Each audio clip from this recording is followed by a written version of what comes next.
like the framing? Yeah, I like the framing. Okay, Okay. camera rolling. Camera Something rolling. to speed him. There we go. All right. Preston Langford interview, take one. Mr. Langford, would you mind just stating your name, your age, and your occupation? I'm James P. Langford. I'm 94, born 1/3/26. What else would you like to know? Well, can you tell me a little bit about your childhood growing up? I know you worked on a farm a bit. My childhood growing up, I was a sharecropper's son. We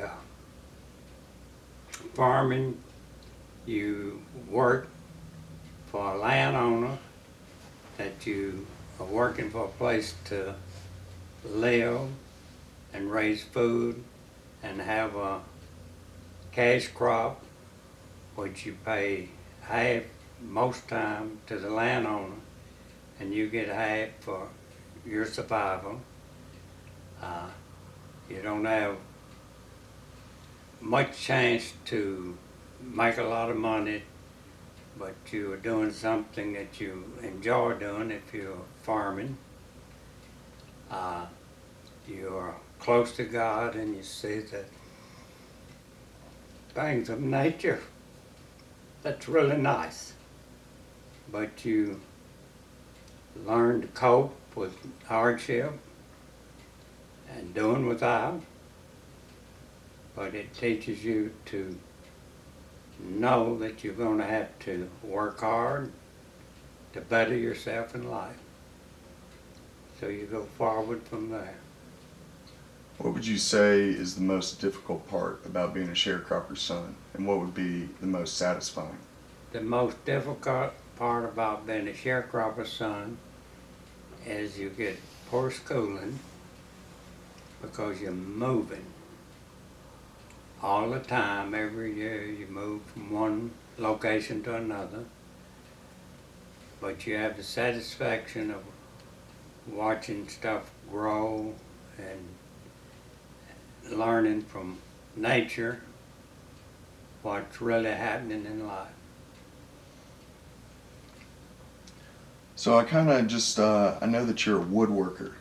Is that true? You do a little bit of woodworking? All my life. I knew from sharecropping that I had to find a trade that would make me money because I did not have the money to go to school.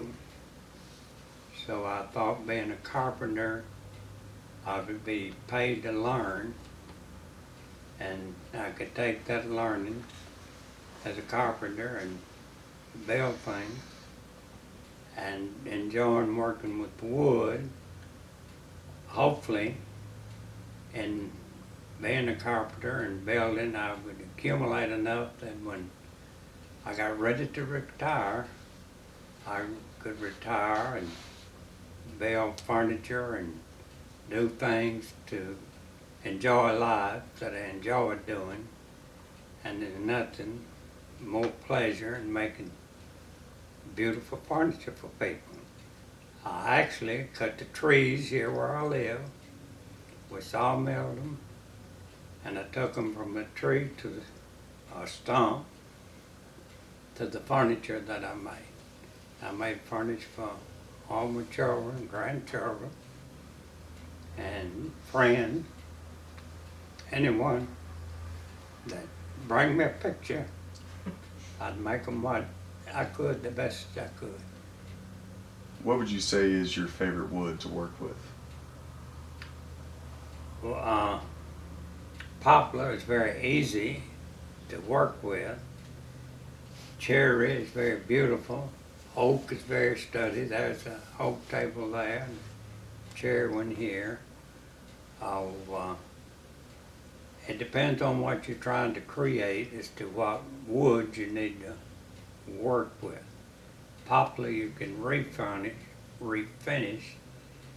to look like cherry or most anything. You just use a different stain.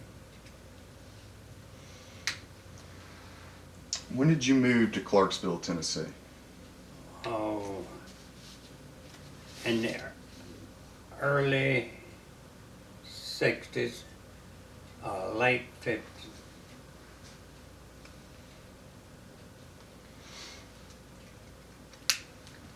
All right. So, something I really want to know is that you probably have a lot of wisdom. My dad said that no one lives to be 94 years old being a complete dumbass. Well, So, you're probably pretty wise. okay, you asked me about wisdom. The wisdom is much better than being smart. If you have wisdom, you know that the things you don't know with smartness, that you can go to a professional and find the necessary answers to do what you need to do to accomplish the means you're looking forward to. And this is accomplished largely through wisdom. And so, what is one mistake you think every young adult should make to learn from? The one mistake that the young people can learn from is overspending and then have to try hard to get out of debt. The other mistake is mistreating their bodies, because your body is your lifeline, and if you can not take care of it and stay healthy, you're going to be in bad shape. So, I kind of wanted to ask, if there's a piece of advice you'd give to someone, who's in their 20s and then in their 30s, 40s, and then 50s. Well, the piece of advice that I give to people in the 30s, 40s, and 50s is, like I said, take care of your body. Your body is going to take care of you. And so, do you mind if I kind of ask you a little bit about your time serving in the military? It'd be fine to ask me about my time in the military. All right. When were you enlisted, and what branch did you serve in? I was enlisted in 1950, got out in 56. I was in the Army Infantry and served in the Korean War. And do you have kind of a hilarious moment while serving over there? Kind of a The first hilarious moment that I had in the Army was when I was crossing the Pacific in a boat. At that time, they shipped you, they didn't fly you. I lost a feeling, and by the time I got to the front lines, jaw was swollen. I was in terrific pain. The captain told me that I was to do something one morning, and I told him he could just shoot me. That I could not work or do anything with the pain I had. So in turn, he said he would call his driver, and he would come almost within just a little closer than a mile to the front lines and pick me up, take me back to division, and I would stay until my tooth was fixed. So we went to division. I got in the dentist chair, and the dentist pulled dead in my mouth, pulled 2 teeth out and threw them on a plate, and told me to open my mouth. And I just tucked my head, shook it, I could hardly speak, and told him he hadn't even got the bad tooth. In turn, he said, with the pain, I didn't know where the tooth was. He'd pulled it. I had 2 bad wisdom teeth. He'd pull one of them, and he's going to get the other one while I was there, so I wouldn't have to come back.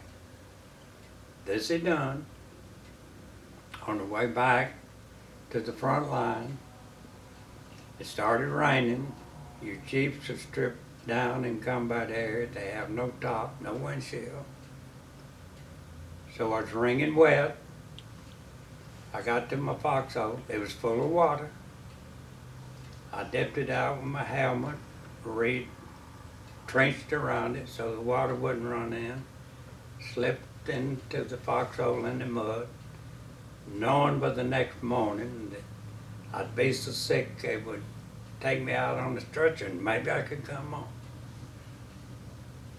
But in turn, the next morning I felt good. I was wet for 3 days. I was never sick. And this proved what it means to be healthy, have a good body. This is very necessary in life. How was communicating back home while you were overseas? If you was lucky, you'd get a letter in 2 or 3 weeks from home to the front line. The only communication was by mail. So you'd have to write letters, and in turn, they would write back to you.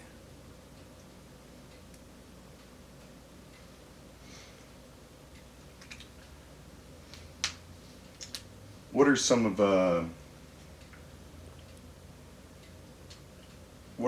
biggest life lessons serving in Korea taught you? The one lesson that I learned is you've got to